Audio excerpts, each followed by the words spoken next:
Hi friends, तर आज आपण बनवणार आहोत फुंके, ज्याला काही ठिकाणी भेंडकेसुद्धा म्हणतात. हे बनवण्यासाठी आपल्याला लागणार आहे तुरीची डाळ 1.5 वाटी, खिचवडी 1 अर्धी वाटी आणि चिवईची भाजी. या ठिकाणी मी चवडीची डाळ आणि चवडी 5 ते 6 तास भिजत घालून घेतलेली आहे आणि आता तिला 2-3 पानांनी स्वच्छ करून घेतलेली आहे आणि चिवईची भाजीसुद्धा 2-3 पाण्याने धुवून स्वच्छ करून घेतलेली आहे.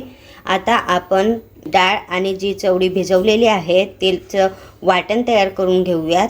त्यात तुम्ही बघू शकतात की हे डाळीचे वाटण आपले तयार झालेले आहे. या डाळीच्या वाटणामध्ये आपल्याला हिरवी मिरचीचा मसाला तयार करून तो एकत्र करायचा आहे. त्यासाठी मी या ठिकाणी घेतलेला आहे अर्धा चमचे जिरं, 2 चमचे धने, 6 ते 7 हिरवी मिरची, 10-12 लसूणच्या पाकळ्या, अर्धा इंच आले आणि 1.5 चमचा शोपा घेतलेले आहे. या सर्वांचं वाटण तयार करून आपल्याला या डाळीच्या वाटणामध्ये मिक्स करून घ्यायचे आहे आणि सोबतच ही जी चिवईची भाजी आपण साफ करून घेतलेली आहे तिला चिरून आपण या सारणामध्ये मिक्स करणार आहोत आणि सोबतच हळद आणि मीठसुद्धा यामध्ये घालणार आहोत. यामध्ये आता आपण हे तयार केलेलं वाटण घालत आहोत. त्यानंतर आता या ठिकाणी मी कोथिंबीर आणि चिवईची भाजी चिरून ठेवलेली आहे, ती सुद्धा यामध्ये मी टाकत आहे.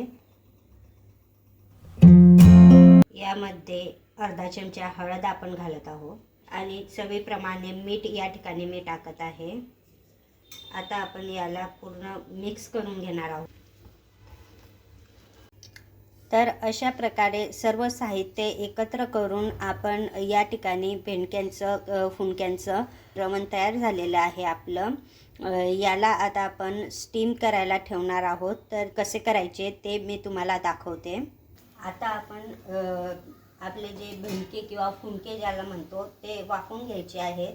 त्यासाठी या ठिकाणी मी पातेल्यामध्ये 2.5 ग्लास पाणी टाकून ते गरम करून घेतलेले आहे आणि त्यावर ही चाळणी ठेवत आहे.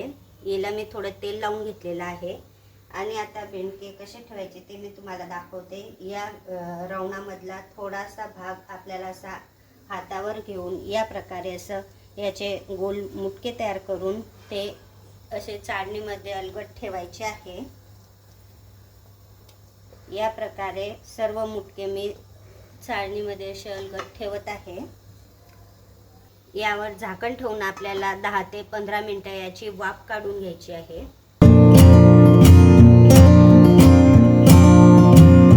तर अशा प्रकारे तुम्ही बघू शकतात की आपले फुंके वाफवून तयार आहेत. यांना थोडं थंड होऊ देऊ आणि नंतर प्लेटमध्ये काढूयात.